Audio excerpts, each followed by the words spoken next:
She has time, she said. I smiled, then canceled the $31,000 venue I'd paid for. My phone buzzed at 6:14 p.m. while I was scraping mud off cleats in the garage. Dad, my daughter Emma's voice was thin, too careful. In your room, I said. I'm coming. I walked in, and she was sitting on the edge of her bed, hoodie strings wrapped around her fingers like she was trying to tie herself to the mattress. Her eyes were red but dry. That's what got me. She'd already cried the loud part out somewhere else. Hey, I said, keeping my voice normal. What happened? She held out her phone with shaking hands. Look, it was our bank app. The teen account I opened for her when she turned 13. The one she named France in all caps. Balance, $378. I felt my mouth go dry. My brain did that stupid counting thing it does when something is wrong. $4,100 of 3 years. Every Friday night, I stared at the transaction list. Withdrawal T transfer 4,200 $2 cashier's check. My hands went cold. Emma, I said carefully. Did you move it? She shook her head fast. No, I didn't touch it. I swear. Her lips pressed together. She tried not to fall apart again. She failed.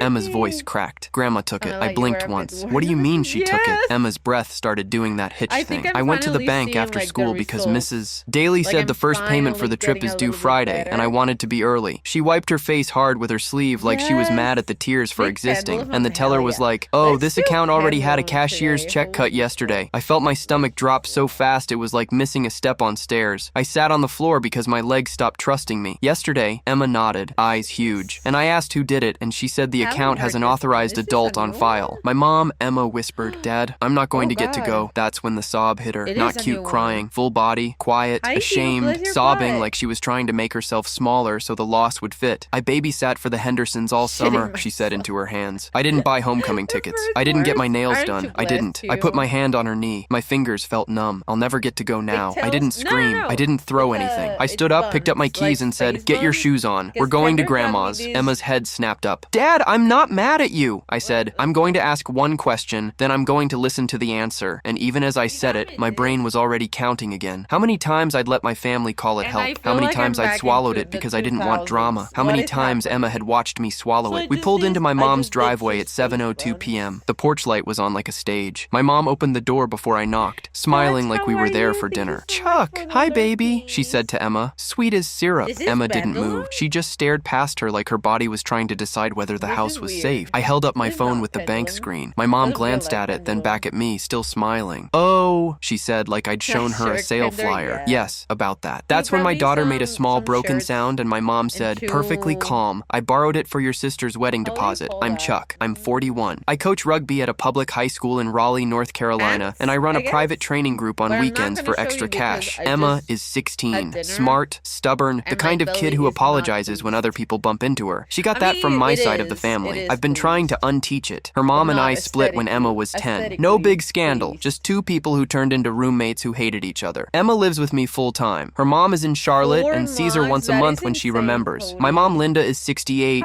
retired, church lady voice, the I'm just trying to help kind of cruelty. My sister Kelsey is 34, the golden child, the family's main character. She's getting married in June 2026 to a guy named Brent who sells commercial flooring and thinks cargo shorts are a personality trait. My mom's whole life is Kelsey's life. Kelsey's needs are emergencies. Emma's needs are nice to have. I used to think it was subtle. It wasn't. It was just normal to me. Incident 1 was Emma's 13th birthday. She wanted a small thing, a used laptop for school, nothing fancy. She'd been borrowing mine to type essays. My mom came to the party, hugged Emma, then handed Kelsey a gift bag first. Kelsey pulled out a designer purse and squealed. Emma smiled politely. That careful smile kids do when they're trying to be grateful for the air they're allowed to breathe. Later that night, Emma said quietly, "It's okay, Dad." I hated that sentence more than anything because she meant it. She meant, I already know how this works. Incident 2 was when I got promoted to head coach last fall. I was proud. Emma was proud. We went out for tacos, just us. My mom called and I stupidly answered. She said, "That's wonderful, Chuck." Then immediately, "So you can probably help with Kelsey's engagement party, right? She deserves something nice." I remember staring at Emma across the table. She was dipping a chip like she wasn't listening, but her eyes flicked up quick, checking my face. Weather report. I told my mom, "I'll see what I can do." Emma's shoulders dropped a fraction like she'd been bracing. Incident 3 was the babysitting. Emma started at 13 with the Hendersons 2 streets over. Every Friday and Saturday night, $12 an hour at first, then $15. She kept a little notebook, dates, times, payments. She'd come home smelling like microwave popcorn and toddler shampoo, count her cash, and put it in a zip envelope. When she turned 14, we opened a teen account. She made me promise to not touch it. Not even as a joke, she said. "I swear I told her it's yours." She named it France because our district does a spring trip for juniors and seniors. 10 days, Paris, Lyon, a home weekend. It's the kind of thing people forget is a privilege until they see a kid work for it, like it's oxygen. My mom loved the story when it made her look like a supportive grandma. She's so responsible. She'd tell people at church. Then she'd turn to Emma and say, "Don't get your hopes too high. Things happen." That was my mom's favorite phrase. Things happen like consequences fall from the sky and not from her hands. We lived with my mom briefly 2 years ago after my rent jumped, just 6 months. Temporary, she said. Temporary with rules. Don't make a scene. Be flexible. Family helps family. And the biggest one, Kelsey needs this right now. Emma learned to shrink in that house. She started asking permission to eat. She started saying sorry when she coughed. One night, I found her in the kitchen washing a single spoon by hand. "Why are you doing that?" I asked. She shrugged without looking up. "So Grandma doesn't say I left a mess." I remember staring at my own child, hands red from hot water, and realizing she was practicing being invisible. I told myself it was temporary. It wasn't. When I finally got us back into our own place in January, I promised Emma it would be different. "Your money is safe." I said, "Your trip is happening." And I believed it because I'd done the responsible adult thing. I'd left my mom on the account as an authorized adult, not because she needed access, because the bank lady said it's easier for minors, and Grandma can help if there's an emergency. An emergency. Apparently my sister's wedding deposit qualified. So when my mom stood in that doorway on February 2nd, 2026, smiling at my crying daughter, it all snapped into focus. This wasn't random. This was the pattern. This was the system. I kept my voice even. It took effort. It felt like holding a barbell in my throat. "Linda," I said, "did you take $4,200 out of Emma's account?" My mom's smile tightened like she was trying to keep it from slipping. "I told you," she said. "I borrowed it." Emma made a choking sound behind me. I held up my phone again without asking. My mom made a small, impatient sigh. "Chuck, don't do this in front of her." "In front of who?" I asked. "The person you stole from?" My mom's eyes flashed. There it was, the real face. "Stole is a harsh word," she said. Emma whispered. "It was mine." My mom turned that syrup voice on her. "Honey, sweetie, you're 16. You have time." Emma's hands clenched at her sides. Her fingernails were bitten down to nothing. My mom looked at me, still in control. "Your sister's wedding is once in a lifetime." I felt my teeth pressed together. My brain counted again. "Once in a lifetime. Once in a lifetime. Once in a lifetime," I said. "Where's the money?" My mom waved a hand like it was boring. "It went toward the venue deposit. Kelsey had a deadline. Non-refundable." "Show me," I said. She blinked. "Excuse me. Show me the receipt," I said. "The cashier's check, the contract, the deposit confirmation, anything that proves where my kid's money went." My mom's nostrils flared. "I'm not being interrogated in my own home." Emma's voice broke. "I was supposed to pay my first installment on Friday." My mom didn't even look guilty. She looked annoyed. "She can go next year," she said. "Or later. France will still be there." Emma's face crumpled like she got punched. That's the moment I stopped arguing and started documenting. I pull my phone out and hit record. Not dramatic, just steady. "Say it again," I said. For clarity, my mom froze. "Don't you dare." "I'm already daring," I said. Emma whispered. "Dad, I need this," I told her softly without looking away from my mom. Not for revenge, for reality. My mom's voice went sharp. "Stop recording me." I kept it calm. "You withdrew $4,200 from Emma's account without permission. You used it for Kelsey's wedding. You're refusing to return it. Is that accurate?" My mom's mouth opened, closed. Then she went for the reframe. "Kelsey needed help," she said. "You know how stressful weddings are. And frankly, Chuck, it's not like Emma paid rent." I stared at her. "She's a child." My mom lifted her chin. "Family helps family." I nodded once. "Got it." We left. Emma didn't say a word in the car. She just stared at her knees and rubbed her thumb over the seam of her jeans like she could erase the last 5 minutes.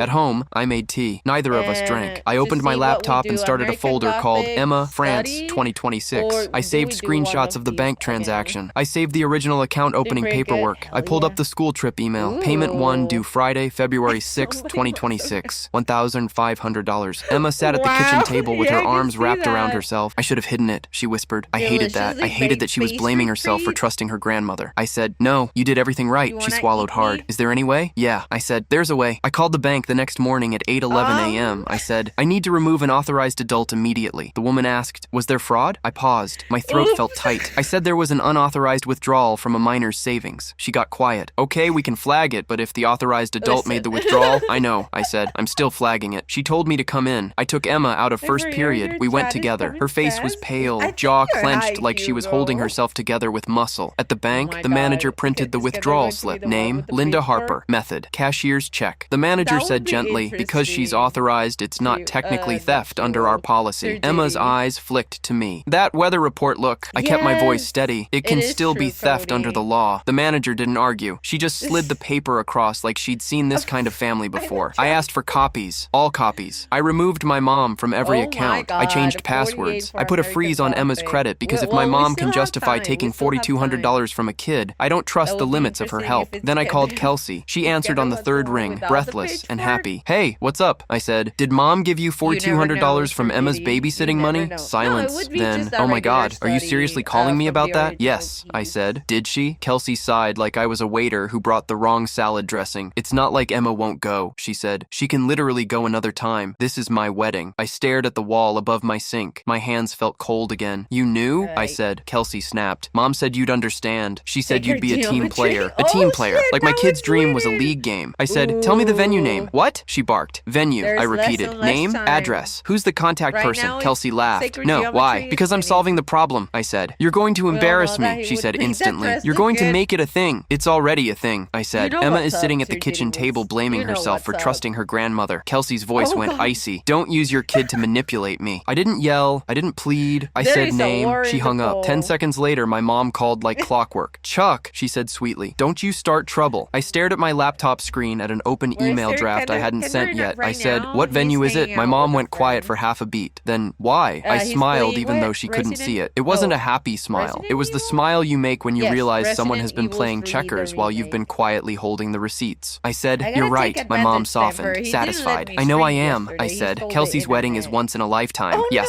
my mom said, warm now. Exactly. Okay, I said. Then let's treat it like it matters. And I clicked into my email because here's the part they didn't know. 3 months earlier in November 2025, I'd quietly paid $31,000 to lock in the venue. Not for my mom, not for Kelsey, for Emma. Kelsey had been crying about money. My mom was calling me daily, and Emma had said one night after practice, Dad, just don't fight with Grandma, it's fine. That sentence again, it's fine. So I did what I always used to do. I fixed it behind the scenes. I told myself it was keeping the peace. Really, it was buying my way out of conflict so my kid didn't have to hear the yelling. I found the venue through Kelsey's Pinterest board. I called. I put my card down. I signed the contract under my name because the family was bad at details and I'm good at details. The contract was in a folder labeled Kelsey Venue on my desktop, and right there in plain English was the cancellation clause. Full refund minus $500 administrative fee if 120 plus days prior. It was February 3rd, 2026. We were 130-ish days out. My mom thought she had leverage. She didn't know I had the whole building. At 10:26 a.m., I sent one email. Subject line cancellation request event contract JRMH0614 body. Hello, this is Chuck Harper. I am the contract holder for the June 14th, 2026 event. I am requesting immediate cancellation per the agreement. Please confirm the refund amount and timeline. That was it. No speech, no threats, just a boundary in writing. At 10:41 a.m., the venue coordinator replied, Hi Chuck, we've received your cancellation request. Per your contract, refund will be $3,500. Please confirm the original payment method. My hands were shaking, but not from fear, from the weird, clean feeling of finally stopping the bleeding. I forwarded that email to myself, printed it, and slid it into Emma's folder. Then I drove to the school and signed Emma out again. She sat in the passenger seat confused. Dad, what are we doing? We're going to make sure you go to France, I said. Her eyes filled instantly. How? I didn't answer yet. I needed to do this in the right order. We went to my attorney's office at 1:15 p.m. Not a courtroom, not drama, just a calm woman named Marisol Grant who charges $250 an hour and does not care about anyone's feelings when a minor's money is involved. She listened while Emma stared at her hands. Marisol said, Do you have proof the funds were Emma's earnings? I slid the notebook across the desk. Emma's babysitting log, dates, names, amounts. I slid printed Venmo screenshots from parents who paid electronically. I slid the bank statement showing deposits over 3 years. I slid the withdrawal slip with Linda's name. Marisol nodded once. Okay, Emma whispered. Am I in trouble? Marisol leaned forward, voice gentle. No, honey, you're the victim. Emma's throat bobbed. She blinked fast. That word victim hit her like it had weight. Marisol looked at me. You have two paths, civil demand letter or criminal report. I thought about my mom's face, the ease, the entitlement. I said, demand letter first, then report if needed. Marisol wrote one page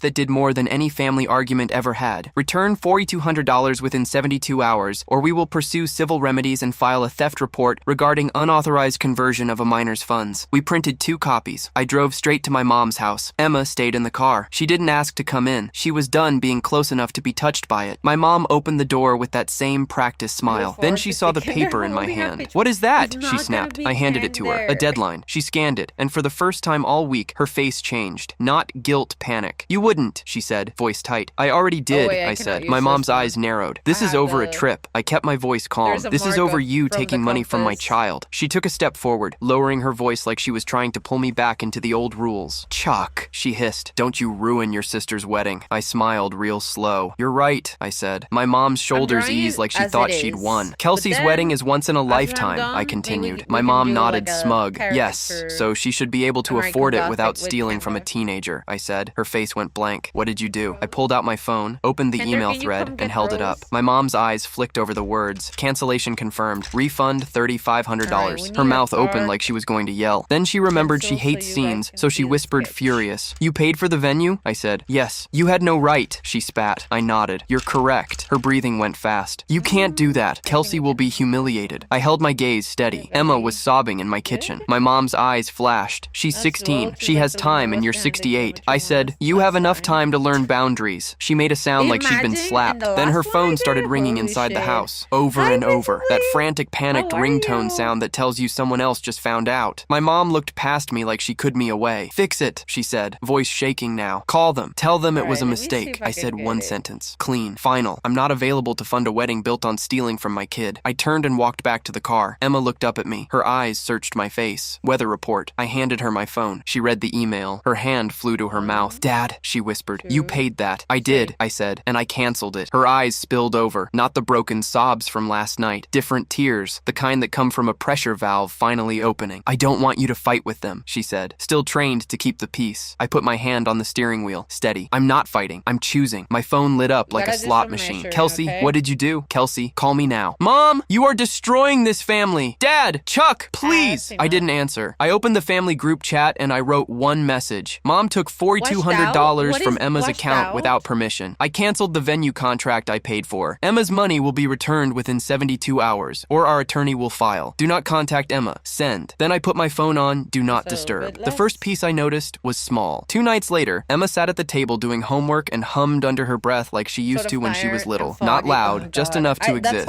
On Thursday at 9:03 a.m., my mom's bank transfer hit Emma's account. For one $200 transfer, no apology message, just money shoved back like a chore. Emma stared at the screen, then looked at me. So, I can pay the school today, I said. We paid the first installment together at the school office. Emma handed over the confirmation like it was fragile. Mrs. Dalyelli, the French teacher, smiled. You're all set, Emma. Emma walked out of the office and exhaled like she'd been holding her breath for a week. In the car, she said quietly, I thought you were going to tell me to just accept it. That sentence hit me harder than my mom's yelling. I gripped the wheel. I'm sorry you ever thought that was possible. A week after the money returned, my mom showed up at my house with a cake. A literal cake. White frosting, pink flowers, the kind of thing that looks like forgiveness if you don't taste it. I opened the door. Emma stayed in the hallway behind me, half hidden. My mom forced a smile. I brought dessert. I didn't step aside. We're not doing this. My mom's eyes flicked to Emma and her voice went soft. Honey, Grandma made a mistake. Emma didn't move. She didn't smile. She didn't shrink either. She just said very quietly, you didn't ask. My mom's face tightened. I said it was a mistake. Emma nodded once. A mistake is spilling coffee. You chose. I felt my throat burn. Pride and grief at the same time. My mom turned back to me, switching tactics. So that's it. You're cutting us off. I kept it calm. You don't have access to Emma's money. You don't have access to Emma's life without trust. And trust isn't a family right. My mom's eyes went wet, but I didn't mistake it for remorse. My mom cries when she loses control. You're punishing everyone, she whispered. I said, I'm protecting my child. She held the cake out again like it was a peace treaty. I didn't take it, I said. You can leave it on the porch if you want, but you're not coming in. My mom's jaw clenched. Kelsey had to find a new venue. I know, I said. She's devastated. My mom hissed. Emma's voice floated from behind me. Steady now. So was I. My mom looked like she wanted to argue with a teenager and remembered how it makes her look. So she did the thing she always does when she can't win. She turned it into a tragedy starring herself. I never thought my own son would do this to me, she said. I didn't correct her. I didn't justify. I didn't explain. I said one sentence and held the line. I'm not available for that. My mom left the cake on the porch anyway.